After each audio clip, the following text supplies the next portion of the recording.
오늘 본문의 주인공은 요시야 왕입니다. 요시야 왕이 그 책을 찾았습니다. 오늘 본문에 보니까 8살 때 왕이 됐으니까 야, 이게 정말 대박이구나 라고 생각할지 모르겠지만 그 말 자체가 이미 참 기구한 운명인 겁니다. 오죽하면 8살의 왕이 되어서 분명히 섭정을 했을 겁니다. 뒤에서 막후에 조종했던 실세가 있었을 겁니다. 그리고 그가 기다리고 기다리다 26살이 되었습니다. 18년이 흘렀습니다. 그때 요시야는 그 유명한 개혁을 단행합니다. 참고 참다가 개혁을 단행합니다. 그는 종교, 정치, 경제 그리고 문화 개혁의 아이콘이라 불려도 무방할 정도로 개혁의 화신입니다. 요시야 왕의 두 가지 업적은 첫 번째 성전 보수 공사를 했습니다. 우리 여명울처럼 리노베이션을 했습니다. 두 번째 그러다가 율법책을 공사하다가 발견합니다. 그리고 그 율법책으로 인해서 백성들이 정신개혁을 이룹니다. 이 두 가지로 인해서 하나님에게 엄청 극찬을 받고 시대에 거의 39명의 남유다 왕 중에 거의 유일무이하게 완벽한 칭찬을 받았던 인물입니다. 성전 공사를 하다가 율법책 발견했고 그로 인해서 백성들의 정신개혁을 했으니까 둘은 거의 동시간대에 비슷한 장소에 일어난 사건인 거잖아요. 연관이 있는 겁니다. 그리고 바로 그 사건이 오늘 본문에 담겨 있습니다. 제가 여명을 헌당 예배 때 띄어쓰기라는 제목을 가지고 이 이야기를 선포했었습니다. 다른 방향이지만 그때는 이 똑같은 이야기지만 역대하 34장에 기록된 말씀을 가지고 선포했습니다. 오늘은 열왕기하 22장을 가지고 제가 선포하고 있습니다. 그래서 요시야 왕의 그 닉네임, 별명은 뭐냐면 뉴 데이빗입니다. 새로운 다윗. 하나님이 원하시는 모습으로 살았다는 거죠. 그러다가 역사적인 일이 일어났습니다. 그럴 거라고 아마 요시야 왕도 생각 못했습니다. 26살, 18년 동안 기다리고 기다린 끝에 단행한 성전 보수 공사의 개혁을 단행하다가 그 책을 발견할 거라고 생각도 하지 못했습니다. 거기에서 뭐가 살아있다고 하는 사실을 자기가 체험하고 경험할 거라는 걸 생각하지 못했습니다. 예루살렘의 성전은 당시에 남북 분단 이후에 솔로몬 왕이 지었던 이 예루살렘의 성전인데 무려 300년 동안 요시야 왕이 640년에 609년 인생이니까 거의 300년 동안 예루살렘의 성전은 거의 유적지입니다. 골동품입니다. 방치되어 있었습니다. 이유는 북쪽에 있는 이스라엘이 남쪽 예루살렘에 있는 예루살렘 성전에 분단되어 있어서 갈 수가 없기 때문에 자기 딴에는 그와 비슷한 권위를 가진 성전을 만들었습니다. 그러다 보니까 산당 이런 곳곳에 이 예루살렘의 성전의 권위를 가진 것들이 남쪽에도 우후죽순격으로 만들어졌습니다. 아니 가까운데 편의적으로 가까운데 가지 이쪽이 좀 용하다던데 이게 예언서에 나와 있는 예루살렘의 성전의 풍경입니다. 300년 동안 골동품이었습니다. 물론 그거는 번듯하게 서 있었습니다. 그런데 그거는 유적지와 같았습니다. 기능을 상실했습니다. 그래서 그때 요시야 왕은 기강이 허물어져 유적지처럼 취급받던 성전의 보수 공사를 단행한 겁니다. 그리고 그 책을 찾았습니다. 역시나 성전은 살아 있었고 그 성전의 성서는 숨을 쉬고 있는 체험을 이 젊은 왕이 20대 왕이 한 겁니다. 여러분들 이런 발견 우리도 다 하고 싶죠. 나도 뜻하지 않았지만 그런 보물 같은 발견을 내 인생에 하고 싶어. 내가 낳은 자식 중에 그런 보물이 되었으면 좋겠고 또 내가 하는 직장, 내가 하는 내 손끝으로 하는 모든 의로운 일이건 뭐든 간에 이런 대박 같은 발견이 있었으면 좋겠어. 이거 유적지 같았는데 사람이 사네. 이런 발견 다 하고 싶죠. 근데 여러분들 이건 반드시 의미 있는 미닝풀한 시도를 하는 자에게만 주어집니다. 나 아는데 해봤는데 해봤자 실패할걸? 절대로 그 기회가 주어지지 않습니다. 99번 실패해도 한 번의 가능성밖에 없는데도 불구하고 그걸 시도하는 자에게만 주어집니다. 종교개혁을 당시에 이 성전 보수공사에 대한 시도가 아이디어가 그 이전 왕에게도 왜 없었겠습니까? 시도하지 않았습니다. 아무것도 안 하고는 절대 발견하지 못합니다. 움직여야 됩니다. 일어나야 됩니다. 이런 로망이 없는 사람이 세상에 어디 있습니까? 나도 의미 있는 일 하고 싶고 내 마음속에 그런 열정을 가지고 또 이런 발견을 하고 싶은 그런 삶에 대한 욕구가 없는 사람이 세상에 어디 있습니까? 근데 그냥 대부분은 사장시킵니다. 시도하지 않습니다. 움직이지 않습니다. 그래서 발견하지 못합니다. 실패조차도 두려워하지 않는 시도, 그 시도에 뜻하지 않는 발견을 합니다. 제가 이민자 개혁을 위해서 우리 기도하자 해가지고 지금 쫙 뿌렸습니다. 안 될 수도 있습니다. 근데 안 되면 어떻게 하지? 전혀 걱정하지 않습니다. 이게 하나님의 섭리고 이게 이것만이 난 유일한 길이라고 그냥 그렇게 생각합니다. 혹자는 저보고 뭐 이런 거 하는 게 유명해지려고 한다 뭐 막 초창기에 그런 베레벨 얘기를 막 여기 플러싱의 아줌마들에게 뭐 누군지도 모르고 막 전화를 해댑니다. 막 욕을 하는 사람도 있고. 그때마다 그만두고 싶은 마음이 왜 없었겠습니까? 나도 사람인데. 그 뒤로 웬만하면은 이민자복귀 중앙에서 사진 찍는 일이 별로 없습니다. 근데 이건 제 양심이 하나님이 제 양심을 통해시키는 일입니다. 안 된다? 그거 지금 확률 가지고 하는 겁니까? 의로운 거니까 하는 겁니다. 해야 되는 거니까 하는 겁니다. 오늘 성전의 보수공사가 바로 그랬던 겁니다. 하니까 하는 겁니다. 계산 따져가지고 하는 게 아니라는 거죠. 이거 했다가 뒤에서 반대파들 분명히 있었을 겁니다. 8살 때부터 섭정했던 그룹이 왜 없었겠습니까? 분명히 뒤에서 이렇게 하면은 난리 피는 그룹이 왜 없었겠습니까? 근데 하는 겁니다. 참고 누르고 하다가 26살 때 단행했습니다. 그러다가 성전 보수 공사를 하다가 대박이 난 사건, 그 책을 발견했습니다. 저는 오늘 여러분들에게 그런 도전을 하고 싶습니다. 요시야 왕처럼 그 책을 찾는 시도를 하기를 축복합니다.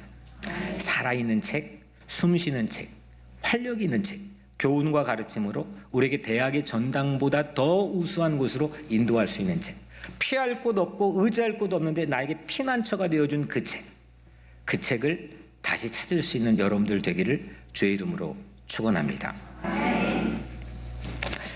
지난 1년 지구의 몸살이 심했습니다. 우리도 예외가 아니었습니다. 바로 그 1년 넘게 우리 교회 뭐에 걸었습니다. 여러분들은 어떨지 모르겠지만 저는 그랬습니다. 성경에 뭘 걸었습니다. 방역 지침 준수 안에서 어떻게든지 그 예배를 지키려고 했고, 새벽 예배 준비는 보통 때보다 이전보다 2배를 공들여 거의 하루 종일 뭐 그게 몇 명이 듣던, 사실 뭐 몇 명이 안 될 수도 있는 거, 제가 그 넘버를 다 보니까, 근데도 여튼 거의 종일 새벽 3시 4시까지 거의 준비했습니다. 한 사람에게라도 입술에 시편의 암송을 내게 해서 그게 언젠간 그 사람을 지켜주는 힘이 되게 하기 위해서 노력했습니다. 그리고 오늘 우리가 함께 수료했던 것처럼 성경을 1년 동안 처음부터 끝까지 3번을 완독했습니다. 센 바이블 클럽은 그 책을 찾는 새로운 보수 공사를 하나님께 단행하게 해주신 선물처럼 느껴졌습니다. 1기에 37명, 2기에 70명, 3기에 58명 참여했습니다. 이게 지금 당장 나에게 어떤 워킹이 되고 그런 게 실질적으로 나에게 다가오지 않더라도 저는 매일매일 여러분들을 축복합니다. 반드시 매일 하나님의 말씀을 읽고 한 구절씩 올리는 그 말씀이 언젠가는 누군가에게 그 말씀이 그들을 지킬 거라고는 확신합니다. 그 자녀들에게는 어디든 그가 같이 속해 있는 교회 공동체일지라도. 개혁은 폼을 새롭게 바꾸는 거예요. 그 개혁은 바로 그 책을 찾는 데서만 시작한다고 저는 믿습니다. 세상의 사회적인 제도 개혁, 저도 계속 기도하고 지금 기도하자고 하지만 그거는 유한합니다. 거긴 또 약점이 있습니다. 그 책을 찾는 사람들에 의해서 하나님께서는 참다운 이 땅의 개혁을 이끌어온다고 저는 굳게 믿고 있습니다. 그 책은 그리고 아까 1년 수업료 받아가지고 지금도 눈에 선합니다. 몇 개는 올해 돌이 닦여 있고 몇 개는 그러니까 그 막 오래된 그 돌도 거의 뭐 제 강대상 한 4분의 1 정도 엄청난 큰 돌들입니다. 근데 그것처럼 이 책이 내 마음의 벽돌을 전 닦아 놓는다고 생각합니다. 유적지 같은 성서에서 하나님의 숨으로 살아있는 활력을 여러분들 모두가 만날 수 있게 되기를 바랍니다. 요시야 왕이 성전에서 발견한 율법책, 그게 어떤 책일까요? 당시엔 신약이 없잖아요, 당연히. 구약도 이렇게 완결된 경전 형태가 전혀 아닌 거잖아요. 어떤 책이었을까요? 복음서? 신명기입니다. 신명기. 그러니까 물론 이걸 100% 이게 확실하게 말할 수는 없지만 대부분의 전문가는 유추를 하고 추정해서 신명기로 이야기하고 있습니다. 이 신명기는 모세가 광야 40년 끝내고 느보산에서 약속의 땅을 지척에 바라보면서 이스라엘 백성들에게 설교한 설교 원고 전체가 신명기입니다. 근데 이 신명기를 시대가 흘러서 700년이 흐른 거죠. 700년이 흘러서 그 후대에 한 왕에 의해서 발견이 되었습니다.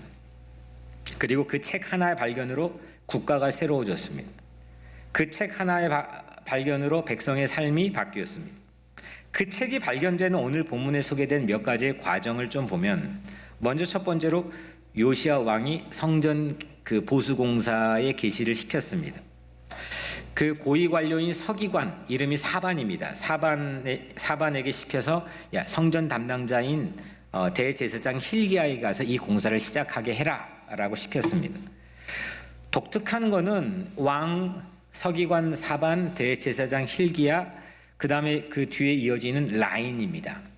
공사를 하는 라인입니다. 신기한 거는 왕은 관료인 사반을 통해서 대제사장 힐기야에게 어명을 전달했고, 그 대제사장 힐기야는 그 교회 안에 있는 그동안 모아놓은 헌금을 다 털어가지고 계산을 한 다음에 공사를 감독하는 감독자에게 넘겼고, 또 오늘 본문에 보니까 감독자는 실제 자재를 구입해다가 공사를 진행해야 될 작업자들, 목수, 미쟁이 이런 작업자들에게 그 자재를 구입하도록 돈을 넘겨줍니다. 그러니까 어명을 통해서 이 돈이 움직여 갑니다. 그런데 여러분들 7절에 그들의 손에 맡긴 은을 회개하지 말지니 이는 그들이 진실하게 행함이니라. 그러니까 이 말은 뭐냐면 돈 줄 때 영수증 같은 거 받지 마, 이런 겁니다. 리시트 필요 없다는 겁니다. 이 정도로 진실했다는 겁니다. 요시야 왕이 그 2절에 보니까 요시야가 여호와 보시기에 정직히 행하여 했죠. 그리고 그들이 돈을 주고 받는데 리시트이 없을 정도로 진실하게 행했다는 겁니다. 그런 마음으로 하나님의 숨결이 살아있는 책을 찾았던 겁니다. 요시야 왕도 정직했고 관료들도 일꾼들도 모두 진실했습니다. 그랬더니 그 책이 보였습니다.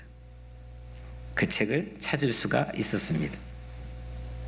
그것을 찾으면 내가 살아납니다.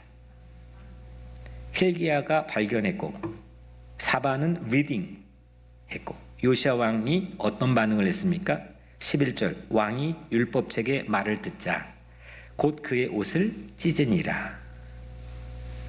이 왕이 그거를 리딩해 주는 거를 듣고 옷을 찢었습니다. 옷을 찢었다는 건 전통적으로 이 문구는 참회하고 회개했다는 겁니다. 자기를 뒤집어엎고 리폼했다는 겁니다.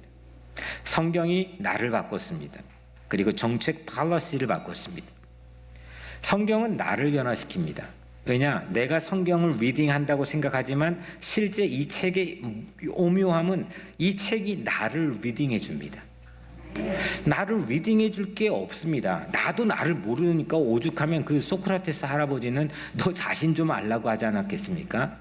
그 한 철학자의 캐치프레이즈가 지금 2400년이 지났는데도 여전히 유효한 거는 우리가 우리 자신을 잘 모릅니다. 그런데 내 자신을 정확하게 리딩해 줄 수 있는 유일한 텍스트가 뭐냐? 하나님의 숨으로 살아있는 성경이라는 겁니다. 이런 사건이 일어나면 그랬더니 왕은 성경을 듣고 옷을 찢고 참회하고 좋은 왕이 되었습니다. 17절 이는 하나님의 사람으로 온전하게 하며, 디모데 후서 3장 17절 이는 하나님의 사람으로 온전하게 하며 모든 선한 일을 행할 능력을 갖추게 하려 함이니라. 언제인가 제가 이런 인터뷰를 본 적이 있습니다. 다른 건 기억이 잘 안 나고 아마 NBA 최고 농구 선수였던 것 같은데 이름 잘 모르겠습니다. 근데 그가 인터뷰에서 이렇게 건장한 사람이 이런 문구를 했습니다. 나는 15살 때 정말 가정에서 세상에 버림받았던 사람입니다. 그런데 한 사람에게서 한 문장의 문구를 듣고 나서 제 인생이 바뀌었습니다. 그리고 지금은 이렇게 농구를 하고 있습니다. 그 문구가 뭐냐면 중요한 사람이 되기보다 좋은 사람이 되어야 한다. 우리는 저마다 이게 영향력 있고 중요한 사람 되고 싶어 합니다. 근데 이게 특히 대학, 유니버시티라고 하는 대학은 영향력 있는 사람보다 좋은 사람이 되도록 가르쳐야 되는 곳입니다. 그런데 실제 아쉽게도 오늘날 학교는, 대학은 그렇게 가르치지 않습니다. 어떻게 하면 중요한 사람, 영향력을 미칠 수 있는 사람, 그거에 대해서 교육을 합니다.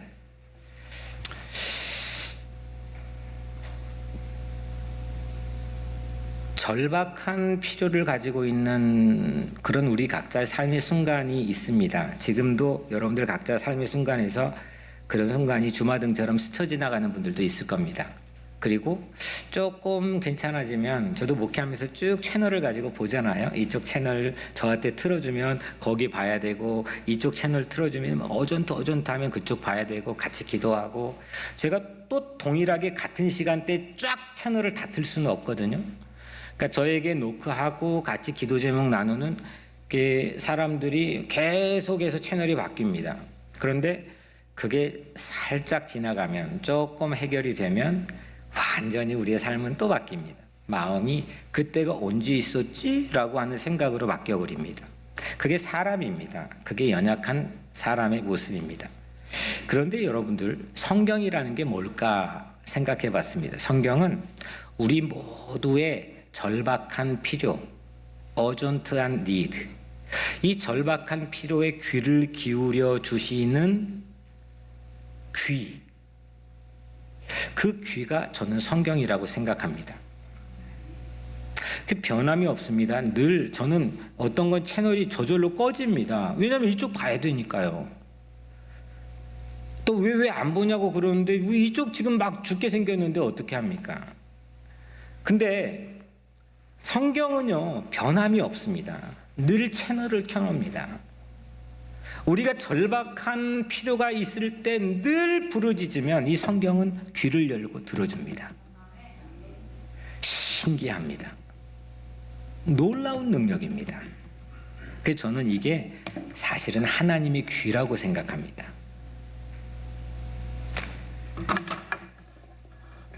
그리고 또한 이 하나님의 귀인 텍스트 성경을 가지고 우리가 성경을 읽는다면, 우리가 이 사는 역사 속에서 성경을 실천해야 됩니다. 그 실천할 수 있는 삶의 자리를 찾아면, 누군가가 그 절박한 소리가 있다면 그 귀를 열고 기울여 줘야 됩니다. 그게 사람의 사는 마땅한 이치입니다. 내 것 막 들어달라고 할 때는 언제고, 내가 누군가가 들을 때는 쫙 하고 막아버린다면 그거는 이율배반적인 겁니다. 그때 바로 그 현장이 내가 그 책을 찾는 순간입니다. 라이프입니다. 그게 사는 겁니다. 좋은 사람이 되는 겁니다. 내 삶에 기록된 또 다른 살아있는 성경을 쓰는 시간입니다. 그렇지 못할 땐 내 삶도 구닥다리 유적지에 불과할 수 있습니다. 지금은 힘이 있을 때일지 모르겠지만 점점 나이가 들어가면 자식들도 무시합니다. 저도 조금씩 눈치 봅니다. 세상에서 왜 내 얘기를 못 들어주지? 라고 하는 것, 내가 유적지에 불과할 수밖에 없는 삶이 되는 것 가장 근원적인 이유가 뭘까? 내 안에 숨을 안 쉬기 때문입니다. 살아있지 않기 때문입니다. 저희 교단, 저희가 속한 미국 장로교 교단은 얼마 전부터 매튜 25 캠페인을 펼칩니다. 매튜 25는 이보교의 정신과도 아주 밀접하게 맞닿아 있는데, 제가 하도 많이 강조해서 아시겠죠? 천국에 왔는데 오른편 선자들에게 예수님께서, 야, 네가 나를 대접했잖아. 그때 나를 도와줬잖아. 나를 찾아와줬잖아. 돌봐줬잖아. 이렇게 우리가 언제요? 했더니 예수님께서 이렇게 말하죠. 마태복음 25장 40절. 여기 내 형제 중에 지극히 작은 자 하나에게 한 것이 곧 나에게 한 것이니라. 굶주리고 목마르고 헐벗고 병들고 갇힌 자의 절박한 절규를 듣는 귀, 그 절박한 필요를 듣는 것이 우리 삶의 패션, 열정을 다시금 북돋게 할 수 있는 유일한 방법입니다. 말만 많고 이론만 많고 서로 악유만 많은 곳, 거기에는 아무런 책을 찾을 수가 없습니다. 신학교에 그 책이 있다고 저는 개런티하지 않습니다. 바로 이런 현장입니다. 이런 자리입니다. 민족의 절박함, 우리 조국의 절박함 뭡니까? 여러 가지가 있겠지만 이번 돌아오는 화요일 이틀 후엔 7월 27일입니다. 휴전협정 68주년입니다. 전쟁 끝나지 않은 겁니다. 여전히 전쟁을 하고 있습니다. 이거를 전쟁을 끝내는 종전으로 바꾸는 것, 이거 위해서 기도해야 됩니다. 이게 민족의 절박함입니다. 사랑하는 여러분, 유적지에 사람이 살아요. 여러분들의 성경이 그렇게 문을 열어주고 귀를 열어주게 되기를 주의 이름으로 축원합니다. 이거 한 권 있는 것 제대로만 가치에 필이 박히면 이건 베컴의 대저택 구입하는 것보다 놀라운 가치가 여러분들의 삶에 주어지는 줄로 믿습니다. 성경 안에서 내가 살아있어요. 성경 안에 내가 살고 있어요. 라고 여러분들 체험하기를 바랍니다. 성경을 구매만 하고 읽지 않는 골동품이 아니라 이 성경 하나로 자기 양심이 되어 마틴 루터킹 목사처럼, 링컨처럼, 세상에 무수한 위대한 성경의 증인들처럼 이 한 권으로 새로운 역사의 길을 내고 여러분들의 기도가 이 성경을 통해 새로운 자문을 구할 수 있는 통로가 될 수 있게 되기를 주의 이름으로 간절히 축원합니다. 성경을 찾고 그 책을 찾고 또 성경이 나를 찾는 감동의 순간이 있기를 축복합니다. 진실한 마음으로 성경을 대할 때 숨을 쉬는 살아있는 성경을 보게 될 줄로 믿습니다. 성경은 중요한 사람보다 좋은 사람이 되는 열정을 우리 안에 안겨줍니다. 성경은 귀입니다. 하나님의 귀입니다. 우리의 절박한 필요를 들어주는 하나님의 귀입니다. 또 역사의 필요를 듣게 해줄 변화된 우리의 귀가 되어야 됩니다. 그 책을 찾는 여러분들, 우리 교회가 되기를 주의 이름으로 간절히 축복합니다.